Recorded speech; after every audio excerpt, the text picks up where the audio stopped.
Hello guys, मैं पूर्णिमा। मैं लेकर आई हूँ आपके लिए बिल्कुल स्टार्टिंग से जो भी आप कॉमर्स पढ़ने जा रहे हैं, जो स्टूडेंट्स जिनके लिए कुछ भी पता नहीं है, जो कुछ नहीं जानते अकाउंट्स के बारे में, अकाउंट्स होती क्या है, उसमें हम क्या क्या कॉन्सेप्ट्स पढ़ते हैं। आज हम बिल्कुल स्टार्टिंग से, बिल्कुल न्यू बिगिनिंग से हम करने जा रहे हैं वो कॉन्सेप्ट्स, अकाउंट्स होती क्या है। ठीक है, मेरे ही ऐसी वीडियोस देखने के लिए आप इस चैनल को पहले सब्सक्राइब कीजिएगा, जिन लोगों ने सब्सक्राइब नहीं किया है। ऐसे ही आपको अच्छी अच्छी वीडियोस और भी मिलती रहेंगी। लाइक कीजिए और ज़्यादा से ज़्यादा सब्सक्राइब कीजिए। ठीक है, तो यहाँ पर क्या करेंगे, हम बिल्कुल स्टार्टिंग से पढ़ते हैं। कॉमर्स वाले स्टूडेंट्स के लिए अकाउंट्स होती क्या है, अकाउंट्स में हम क्या क्या चीजें करते हैं। जब भी कोई बिजनेस करते हैं स्टार्ट, तो बिजनेस का मोटिव क्या होता है। फर्स्ट ऑफ ऑल हमें पता होना चाहिए बिजनेस का मोटिव क्या है। सभी को पता है हम बिजनेस करेंगे किस लिए करेंगे, प्रॉफिट अर्न करने के लिए। वो तो कभी कभी रेयर केसेस होते हैं कि हम मेहनत नहीं कर रहे हैं, तो कभी लॉस में सफर करना पड़ जाता है। तो ऑब्वियसली बात है, जैसे पास फेल होता है, हार जीत होती है, तो बिजनेस में भी प्रॉफिट और लॉस दोनों चीजें होती हैं। तो मोटिव हमारा फर्स्ट ये रहता है कि हम प्रॉफिट अर्न करेंगे। तो हमें क्या करना है, पूरी मेहनत करनी है, पूरे एफर्ट्स करने हैं अपने बिजनेस को ग्रो अप करने में। अब जब हम बिजनेस को ग्रो अप करेंगे, अच्छी मेहनत करेंगे, तो हम ये भी तो सोचेंगे कि हमारे बिजनेस में प्रॉफिट अर्न होना चाहिए। प्रॉफिट अर्न होगा तो पता कैसे लगाएंगे कि हमने प्रॉफिट अर्न किया है। उसके लिए हम क्या करते हैं, हम जितने भी बिजनेस में ट्रांजेक्शन्स करते हैं। अब आप पूछेंगे ट्रांजेक्शन, जितने भी हम कॉमर्स में बेसिक टर्म्स यूज करेंगे, आज मैं आपको पूरे डिस्क्राइब करूंगी कि हर चीज होती क्या है। ठीक है, वैसे मैं वर्बली भी आपको बताती रहूंगी, लेकिन नोट डाउन करके भी आपको बताऊंगी कि ये चीजें होती क्या है। ट्रांजैक्शन होता है लेन देन, यानी कि मैं अगर बिजनेस, मैं अपना बिजनेस एक कर रही हूँ, तो मैं बिजनेस में क्या करती हूँ, सेल परचेज करती हूँ। मैंने कहीं से गुड्स परचेज किया, सामान परचेज किया, खरीदा, और वो आपको आगे सेल कर दिया। ठीक है, अब वो सेल कैसे करेंगे हम, जैसे मैंने 10 रुपए खरीदा था लेकिन सेल किया 15 रुपए का, तो 5 रुपए का प्रॉफिट है मेरा। ऑब्वियसली बात है, मैं बिजनेस कर रही हूँ, किस लिए कर रही हूँ, प्रॉफिट अर्न करने के लिए। तो पहले हम ये पढ़ते हैं कि अकाउंट्स हम क्यों कर रहे हैं। अकाउंट्स हम इसलिए कर रहे हैं, मैं आपके लिए एक छोटा सा एग्जांपल लेके चलती हूँ टी स्टॉल का। ठीक है, एक टी स्टॉल, टी मेकर है जो टी बनाता है। ठीक है, उसने क्या करा, वो जैसे स्ट्रीट पर उसने गली में के किनारे पर अपनी टी स्टॉल लगा रखी थी। तो वो क्या करता होगा, क्या वो सारी चाय जो बेचता होगा वो कैश में सेल करता होगा? नहीं, मोस्टली होता है वो कैश में सेल करता है। लेकिन कभी कभी क्या होता है, जिन लोगों से उसकी जान पहचान हो जाती है, जो उसके पास में नेबर्स में शॉप्स होंगी, वो उससे क्या करते होंगे, उधार ले लेते होंगे। उधार बोलते हैं क्रेडिट को, अगर आपने सुना हो तो उधार ले लेते होंगे वो चाय। तो अब क्या वो जो टी स्टॉल वाला ओनर है, वो याद रखता होगा कि मैंने किसको कितनी चाय उधार दी है? नहीं याद रख पाता होगा। तो वो क्या करता है, पर्टिकुलर एक नोटबुक बनाता है, जिसको हम क्या बोलते हैं, अकाउंट्स बोलते हैं। ठीक है, एक नोटबुक बनाई इसने। इस नोटबुक में क्या करा, उसने लिखे, नाम लिखे, जो भी नाम थे उनको उसने रिकॉर्ड कर लिया। कपड़े वाले को इतना सेल किया था, घड़ी वाले को इतना सेल किया था, जो भी दुकान थी एक्सवाइजेड, उसने कॉस्मेटिक की दुकान पर इतनी चाय उधार गई है, अब इसने रिकॉर्ड कर लिया। इससे क्या होगा, डेली रात को जब अपने दुकान बंद कर रहा होगा, तो ये क्या करेगा, पहले देखेगा मुझे किससे कितने पैसे लेकर आने हैं। तो ये इस अकाउंट्स के अकॉर्डिंग वो सबसे उतने पैसे ले सकता है। क्लियर है इतनी चीज? क्योंकि जो इसकी तो छोटी सी ट्रांजेक्शन होती हैं, छोटी मतलब 10-20 ट्रांजेक्शन, ज्यादा 100 ट्रांजेक्शन हो जाती होंगी एक दिन में, तब ये याद नहीं रख पाता। तो जो बड़े बिजनेसमैन होते हैं वो कैसे अपनी सारी ट्रांजेक्शन याद रख सकते हैं।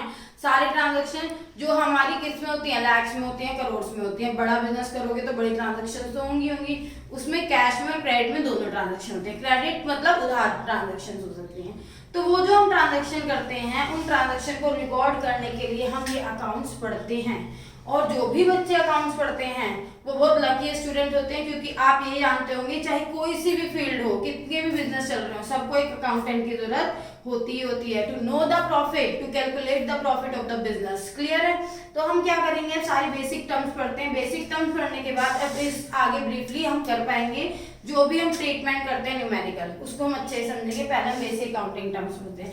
आई होप सब समझ गए होंगे हम अकाउंट्स क्यों पढ़ रहे हैं, अक्षर को एक जगह रिकॉर्ड करने के लिए, जिससे कि हमें पता चल सके हमारा प्रॉफिट कितना है बिजनेस में। ठीक है, आगे हम पढ़ते हैं first point, proprietor, owner. Owner मालिक जो है बिजनेस का, ठीक है, उसको हम प्रोप्राइटर बोलते हैं, ओनर भी बोलते हैं। मैंने आपके लिए दोनों वर्ड्स लिखे हैं। Who makes the investment and bear all the risk with the business is called proprietor.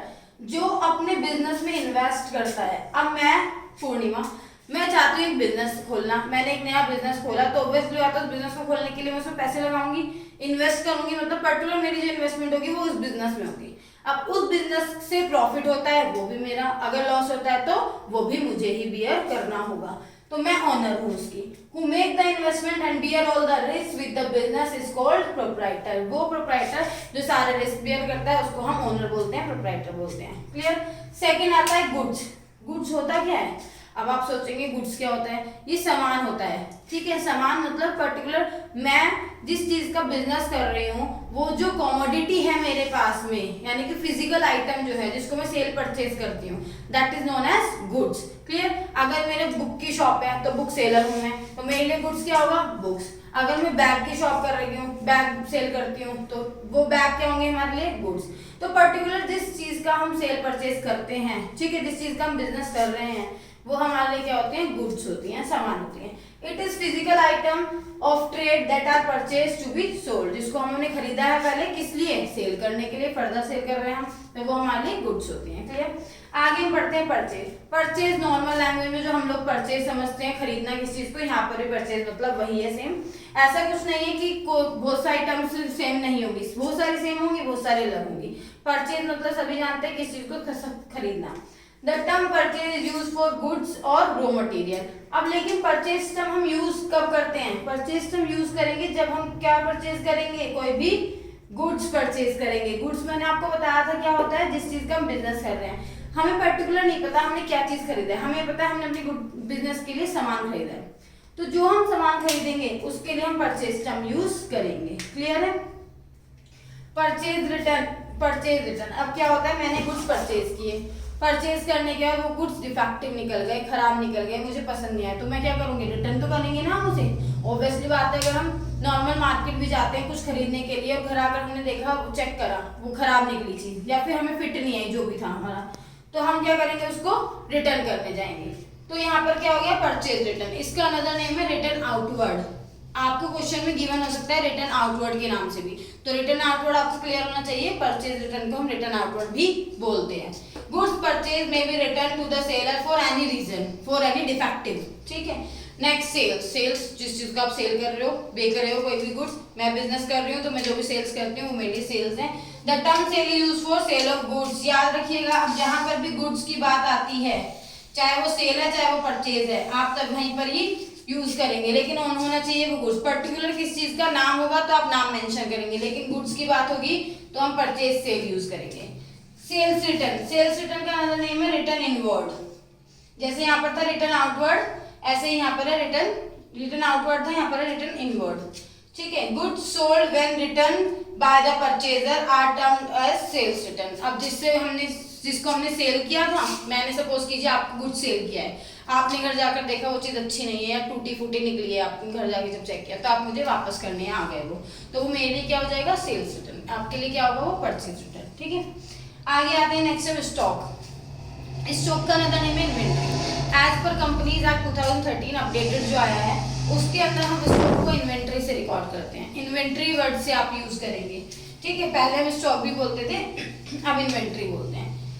It means the goods unused और अनसोल्ड। गुड्स की बात हो रही है, फिर से यहाँ पर देखिएगा ध्यान से।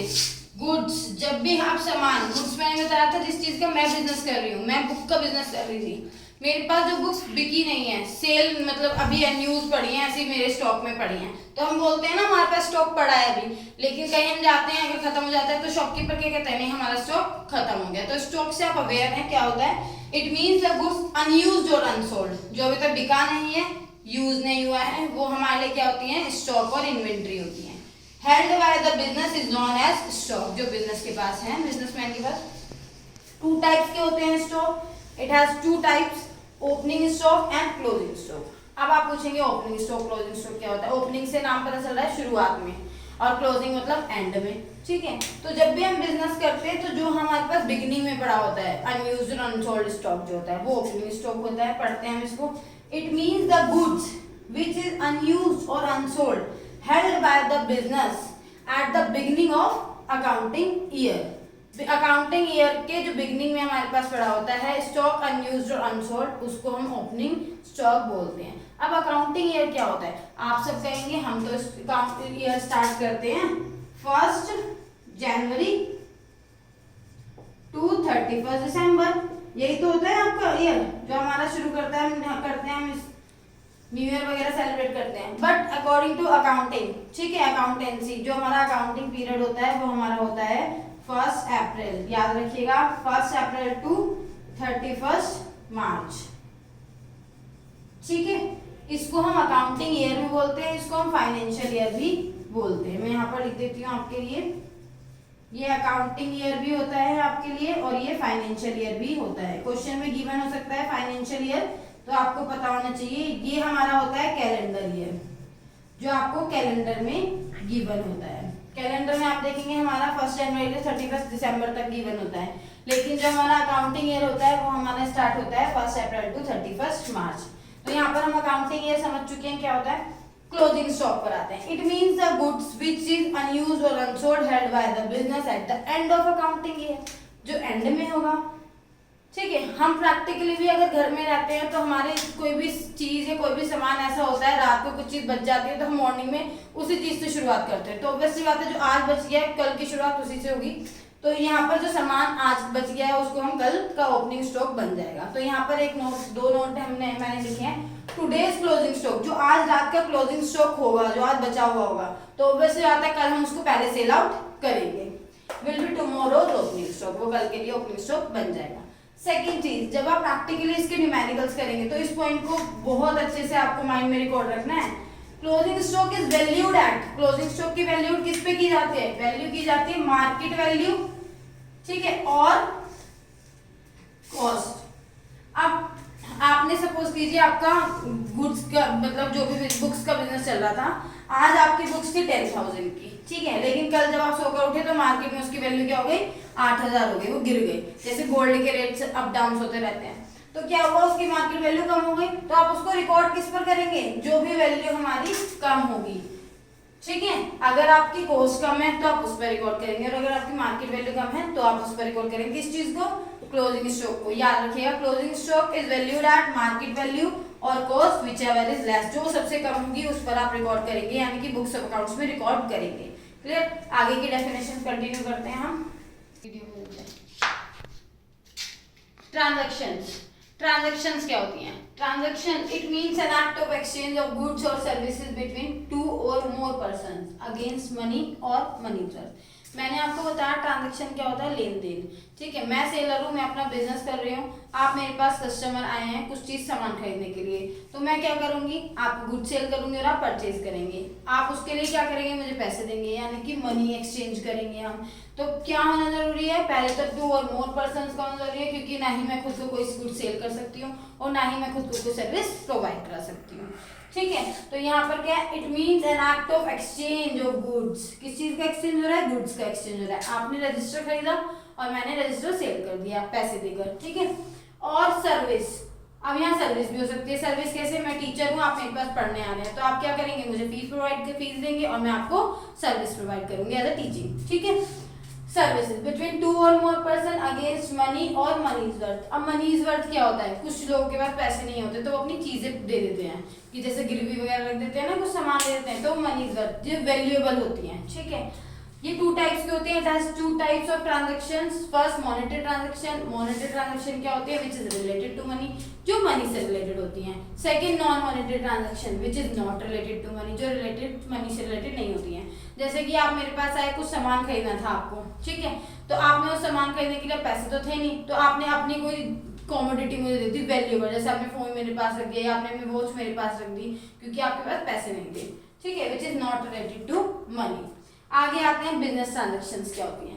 बिजनेस ट्रांजैक्शन जो बिजनेस को इफेक्ट करती है, बिजनेस की फाइनेंशियल पोजीशन को इफेक्ट करती है। It is an economic activity of the business that change it's financial position. जो हम बिजनेस में ट्रांजैक्शन करते हैं जिससे हमारे बिजनेस की फाइनेंशियल पोजीशन चेंज होती है, that is known as business transactions. Clear. आगे आते हैं ड्राइंग्स। अगर मैं नॉर्मल लैंग्वेज में आपसे पूछूं ड्राइंग्स क्या होता है, आप कहेंगे ड्राइंग्स आर्ट होती है जो हम करते हैं, नहीं, लेकिन as per commerce language drawings का मतलब ही कुछ अलग हो जाता है।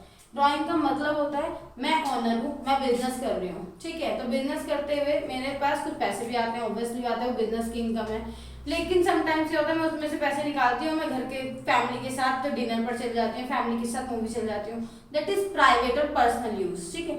जब बिजनेस में से हम कुछ पैसे विड्रॉ करते हैं, कौन, ऑनर विड्रॉ करता है फॉर हिज पर्सनल यूज, तो उसको हम ड्राइंग्स बोलते हैं। क्लियर, याद रखिएगा ड्राइंग्स क्या होता है, एन अमाउंट और गुड्स, यानी कि मैंने पैसे निकाला था, पैसे लिए थे, विड्रॉ किए थे अपने फैमिली के साथ आउटिंग के लिए। बट इन केस अगर मेरा बिजनेस किस चीज का है, गुड्स है, जैसे सपोज करो बुक्स है या बैग्स है, कोई भी चीज है, मैंने वो सामान लिया और मैं घर ले जाकर यूज करने लगी, तो हम गुड्स भी यूज कर लेते हैं समटाइम्स प्राइवेट यूज के लिए। तो गुड्स या अमाउंट जो भी आप विड्रॉ करते हैं, कौन विड्रॉ कर रहा है यहाँ पर, प्रोप्राइटर। ध्यान दीजिए प्रोप्राइटर वर्ड, आपको ये लाइन लिखनी मस्ट है, प्रोप्राइटर होना चाहिए, ओनर होना चाहिए। फ्रॉम हिज बिजनेस, अपने बिजनेस से विड्रॉ करेगा, किस लिए, हाउस होल्ड, पर्सनल और प्राइवेट यूज के लिए। या तो वो हाउस होल्ड यूज के लिए, तीनों का मतलब एक ही है, बस नाम अलग है, ठीक है, is known as drawings. Clear है ड्राइंग्स क्या होते हैं। आगे बढ़ते हैं डेटर्स। डेटर्स क्या होते हैं, मैं बिजनेस हूँ, मैंने गुड सेल किया आपको, ठीक है, आप मेरे नोइंग में थे, जैसे रिलेटिव या फ्रेंड्स वगैरह थे, तो आपके पास पैसे नहीं थे, आपने कहा हम बाद में दे देंगे, मैंने कहा ठीक है आप बाद में दे देना मुझे पैसे, तो वो हमने उधार पे सेल कर दिया था, तो अब मैं आपसे पैसे तो मांगूंगी, तो जब आप मुझे पैसे देने आएंगे तो आप मेरे लिए क्या होंगे, डेटर होंगे, कि जो मुझे पैसे देने आएंगे। Clear, it is the person, आप वो पर्सन है हु हैज टू पे मनी टू अदर्स, क्योंकि आप मुझे पेमेंट देने आ रहे हैं, तो आप मेरे लिए क्या हो गए, डेटर्स हो गए। क्लियर, क्रेडिटर, क्रेडिटर क्या होते हैं, वो रिसीव करने आते हैं। अब आप ही आए थे मुझे, ठीक है, मैंने आपसे कुछ गुड्स परचेज किया था। क्लियर, आपसे मैंने कुछ गुड्स परचेज किया उधार में, तो अब आपने कहा मुझे पैसे दे दो, पैसे दे दो, मांगने आ रहे हो मुझसे पैसे, ठीक है, तो जब मैं आपको पैसे पेमेंट करूंगी तो मैं आपके लिए क्या हूँ, क्रेडिटर हूँ, ठीक है। It is person who has receive money from others, मतलब आप मेरे लिए क्रेडिटर हैं, मैं तो आपको पैसे दूंगी तो मैं तो डेटर नहीं हूँ, ऑब्वियसली आता है। डेटर कौन होता है, जो पैसे किसी और को देता है। अगर आप मुझे पैसे दे रहे थे तो डेटर थे, मैं आपको पैसे दे रही हूँ तो मैं डेटर हूँ, लेकिन जब आप पैसे रिसीव कर रहे हो, जो रिसीव करता है वो क्रेडिटर हो जाता है। Clear, it is a person who has receive money from others, आप रिसीव कर रहे हैं आप क्रेडिटर हैं, मैं रिसीव कर रही हूँ तो मैं क्रेडिटर हूँ। क्लियर, कैपिटल क्या होता है, कैपिटल वो अमाउंट होती है जब हम बिजनेस स्टार्ट करते टाइम बिजनेस में इन्वेस्ट करते हैं, जो भी पैसे, आपको पता है बिजनेस करना कोई इजी बात नहीं है, लेकिन जब हम बिजनेस करेंगे तो बिजनेस में कुछ पैसे लगाएंगे, तो वो पैसा या फिर कोई भी काइंड में चीज हो सकती है, काइंड मतलब आपके घर पर कुछ फर्नीचर था, उस फर्नीचर को अपने बिजनेस में लगा सकते हैं, तो वो भी, तो जो भी चीज आप बिजनेस में इन्वेस्ट करेंगे वो आपके लिए कैपिटल होगी। कौन इन्वेस्ट करेगा, ओनर, फिर से याद रखिएगा ओनर इन्वेस्ट करेगा अपने बिजनेस में, ठीक है। Capital, it means the amount which is proprietor has invested into the business, जो इन्वेस्ट कर रहा है प्रोप्राइटर अपने बिजनेस में, that is known as capital. Next, goodwill. Goodwill क्या होता है, reputation enjoy by the business. मेरा बिजनेस है सपोज कीजिए, ठीक है, उसका नाम होता है गुडविल है, तो वो हमारे लिए क्या हो गई, गुडविल हो गई। जैसे हम कह सकते हैं एलजी है, सैमसंग है, रिलायंस है, ये सब अपने नाम से चीजें बिकती हैं, तो वो अपनी इंजॉय कर रहे हैं, अपनी रेपुटेशन इंजॉय कर रहे हैं, अपनी गुडविल इंजॉय कर रहे हैं, क्योंकि उन्होंने पास में इतने एफर्ट्स किए थे जिससे कि आज उनका नाम पूरे देश में है, तो इसलिए वो उनकी रेपुटेशन है, गुडविल है। आगे बढ़ते हैं वाउचर्स। वाउचर्स क्या होते हैं, आपने देखा होगा जब हम कोई भी इलेक्ट्रॉनिक आइटम खरीदते हैं तो हम क्या करते हैं, उसके प्रूफ के लिए हम क्या रखते हैं, बिल लेते हैं उनसे, गारंटी कार्ड के लिए, या फिर हमें पता होना चाहिए हमने ये पर्टिकुलर यहाँ से ये चीज परचेज किया, क्योंकि जैसे वॉशिंग मशीन ले लो या एसी वगैरह ले लो, आप खरीदते हैं तो उसकी गारंटी मिलती है, मोबाइल लेते हैं उसकी गारंटी मिलती है, तो वो प्रूफ कब रहेगा, जब हमारे पास कोई रिकॉर्ड होगा, ठीक है, बिल होगा, उससे तो पता चलेगा कि हमने पर्टिकुलर इस शॉप से ये चीज खरीदी है, इस शोरूम से ये चीज खरीदी थी, तो वो वाउचर्स कहलाते हैं। इट इज एन एविडेंस, जो सबूत होते हैं, प्रूफ होते हैं, एविडेंस होते हैं ऑफ बिजनेस ट्रांजेक्शन, जैसे कि बिल, कैश मेमो एक्सेट्रा। तो ये थी आपकी ये सारी ट्रांजेक्शन, अभी बहुत सारे रहती हैं बेटा, देखते हैं। डेप्रिसिएशन, डेप्रिसिएशन क्या होता है, डेप्रिसिएशन होता है हम कोई एसेट खरीदते हैं। एसेट क्या होता है, मैंने एसेट डिफाइन नहीं किया, मैं ऐसे डिफाइन करूंगी अभी, चलो हम नॉर्मली इजी लैंग्वेज में ले लेते हैं। आपने एक गाड़ी खरीदी, ठीक है, आपने गाड़ी खरीदी 10 लाख रुपीज की, क्या वो आने वाले जो जितना भी टाइम है क्या उसकी वैल्यू 10 लाख ही रहेगी, नहीं, बिल्कुल भी नहीं रहेगी, क्योंकि जब आप उसको यूज करते हैं, उसको चलाते हैं, तो उसकी वैल्यू कम होती चली जाती है। ऐसी कोई भी चीज, एसी है आपके घर में, फर्नीचर है, कुछ भी चीजें हैं, सबकी वैल्यू डे बाय डे हम जैसे यूज करते हैं अकॉर्डिंग टू यूसेज, उसकी वैल्यू कम होती रहती है, और जो वैल्यू कम होती है उसी को हम क्या बोलते हैं, डेप्रिसिएशन बोलते हैं, जिसकी वजह से हमारी एसेट की वैल्यू कम हो जाती है। It reduce the value of fixed asset, fixed assets की वैल्यू को रिड्यूस करता है। ये वर्ड ध्यान रखिएगा, आप ओनली एसेट नहीं लिख सकते, आप लिखेंगे फिक्स्ड एसेट्स। फिक्स्ड एसेट्स क्या होती हैं, एसेट्स क्या होती हैं, हम पढ़ेंगे, ठीक है। सॉल्वेंट, सॉल्वेंट क्या होता है, सॉल्वेंट वो पर्सन होता है जो अपने कर्ज डेब्ट्स को पे करने की पोजीशन में होता है। अगर मैं आपको बताऊं इजी लैंग्वेज में, कर्ज क्या होते हैं, जैसे हमने किसी से उधार ले रखे हैं, लोन ले रखा है, तो हमें वो पे करना होगा ना, लायबिलिटी है वो हमारी, हम उसको पे करेंगे। तो वो हम जो अपने कर्जों को पे करने की कंडीशन में है, पोजीशन में है, वो हमारा सॉल्वेंट होता है। He is a person who is in the position to pay his डेब्ट, जो अपने डेब्ट को पे कर सकता है, अब उस पोजीशन में है, उसको हम सॉल्वेंट बोलते हैं। इंसॉल्वेंट जो अपने डेब्ट्स को, जो अपने कर्जों को पे करने की पोजीशन में नहीं है, वो इंसॉल्वेंट होता है। जैसे दिवालिया बोलते हैं ना, तो उसका तो दिवाला निकल गया, किसी भी पर्टिकुलर कंपनी का या किसी का भी हो सकता है, वो जो नहीं अपने कर्जों को पे करने की पोजीशन में होता है, वो इंसॉल्वेंट हो जाते हैं। ठीक है, इसको गवर्नमेंट एज पर कंपनीज रूल्स गवर्नमेंट ही डिक्लेयर करती है कि इंसॉल्वेंट है, अभी अपने डेब्ट्स को पे करने की पोजीशन में नहीं है, और इसको आप पीड़ित नहीं कर सकते कि नहीं हमारा पैसा दो, पैसे दो, पैसे दो, ऐसा कुछ नहीं होगा। नेक्स्ट आता है एक्सपेंसेस, खर्चे जो होते हैं। हम खर्चे क्यों करते हैं? मैं बिजनेस कर रही हूँ, जरूरी है मैं खर्चे करूँ, लेकिन करने पड़ते हैं। ऑब्वियसली बात है, मैं बिजनेस कर रही हूँ, बिजनेस को ग्रो अप करने के लिए मुझे कुछ एम्प्लॉयज रखने पड़ेंगे, या फिर मुझे कहीं बाहर गोडाउन वगैरह रेंट पर लेना पड़ेगा, जिससे मुझे खर्चे करने पड़ेंगे। तो वो खर्चे हमारे होते हैं, हम क्यों करते हैं? अपने बिजनेस की गुड्स की सेलिंग बढ़ाने के लिए या अपनी सर्विसेज प्रोवाइड कराने के लिए ज़्यादा से ज़्यादा। तो वो खर्चे जो होते हैं वो एक्सपेंसेस होते हैं। It is the cost incurred in producing and selling, या तो किसी चीज को प्रोड्यूस करने के लिए या सेल करने के लिए, क्या चीज ऑफ गुड्स एंड सर्विसेज, अपने गुड्स और सर्विसेज को सेल करने के लिए, ज्यादा से ज्यादा प्रोड्यूस करने के लिए। एग्जाम्पल सैलरी, कमीशन, रेंट, बहुत सारे खर्चे होते हैं एक्सेट्रा। ठीक है, तो आप जितने भी खर्चे करते हैं अपने बिजनेस को ग्रो अप करने के लिए, ठीक है, उनकी सेल बढ़ाने के लिए, तो वो सारे हम लोग के एक्सपेंसेस में रिकॉर्ड होते हैं। आगे आते हैं बिजनेस एंटिटी। बिजनेस एंटिटी क्या है? पर्टिकुलर हर एक वो एंटिटी, हर एक वो बिजनेस, इसकी अपनी एक नाम पहचान है, ठीक है, जो अपने नाम से चीजें जानी जाती हैं, ठीक, वो होती है हमारी बिजनेस एंटिटी। अब आप सपोज कीजिए आपको बाटा शोरूम शूज खरीदने जाना है, तो आप कहाँ जाएंगे? बाटा जाएंगे। क्यों? क्योंकि आपको पता है बाटा पे शूज अच्छे मिलेंगे, तो वो एक पर्टिकुलर एक एंटिटी बनी हुई है जो गुड्स प्रोवाइड करा रही है आपको। ठीक है, it means an economic unit which is form for earning income by providing services और सेलिंग ऑफ गुड्स, जो क्या कर रही है? जो अर्न कर रही है इनकम, किससे? अपने गुड्स और सर्विसेज को सेल कर कर। ठीक है, एक वो इकोनॉमिक यूनिट है, पर्टिकुलर उसकी नाम पहचान है, आप उसको बता सकते हैं। ठीक है, आप कहोगे शूज खरीदने जाने हैं हम, तो ऑब्वियसली हमें पता है नॉर्मली बाटा जाओगे आप, जो भी बड़े बड़े ब्रांड है, जितने इकोनॉमिक यूनिट है, वहीं तो जाएंगे आप, किसी और ऐसी मार्केट तो नहीं जाएंगे। ठीक है, तो यहाँ पर बिजनेस एंटिटी पर्टिकुलर कोई भी शोरूम वगैरह कुछ भी हो गया जिनकी अपनी पहचान है। ठीक है, जैसे एग्जांपल एलजी, सैमसंग एटसेट्रा। अब ऐसा नहीं है कि बड़े बड़े होंगे, आपके गली मोहल्ले में बहुत सारी शॉप्स ऐसी होती हैं जिनका नेम फेम होता है, तो आप कहेंगे हम उस रेस्टोरेंट जा रहे हैं खाने के लिए, तो पर्टिकुलर उस रेस्टोरेंट का नाम या पर्टिकुलर उस कोचिंग का नाम, पर्टिकुलर उस स्कूल का नाम जो भी है, तो वो अपने आप में एक एंटिटी होती है। मैंने यहाँ पर कुछ फेमस एंटिटी का नाम लिखा था, लेकिन एंटिटी हर एक वो यूनिट है जो पैसे अर्न कर रही है अपनी सर्विस प्रोवाइड कराकर और अपने गुड सेल करके। ठीक है, छोटी हो या बड़ी हो, सभी एंटिटी बिजनेस एंटिटी कहलाएंगी। ठीक है, इसमें आगे बहुत सारी और डेफिनेशन है जो मैं कल नेक्स्ट पार्ट में कंटिन्यू करूंगी, क्योंकि आज के लिए इतना ही बहुत इनफ है। ऐसे ही वीडियोस देखने के लिए आप मेरे चैनल को लाइक कीजिए, सब्सक्राइब कीजिए और ज़्यादा से ज़्यादा शेयर कीजिए। आपको कोई भी डाउट है इससे रिलेटेड तो आप कमेंट बॉक्स में बोल सकते हैं, मुझे अपना नंबर व्हाट्सएप कर सकते हैं, जिससे कि मैं आपको इसकी PDF वगैरह नोट्स जो है वो मैं इजीली अवेलेबल करा पाऊँ। ठीक है, आपके बेनिफिट के लिए कोई ये वो चीज़ें होंगी, तो इसलिए ज़्यादा से ज़्यादा शेयर कीजिए मेरा चैनल और सब्सक्राइब करते रहिए और मेरी वीडियोज ऐसे ही देखते रहिए। Thank you so much.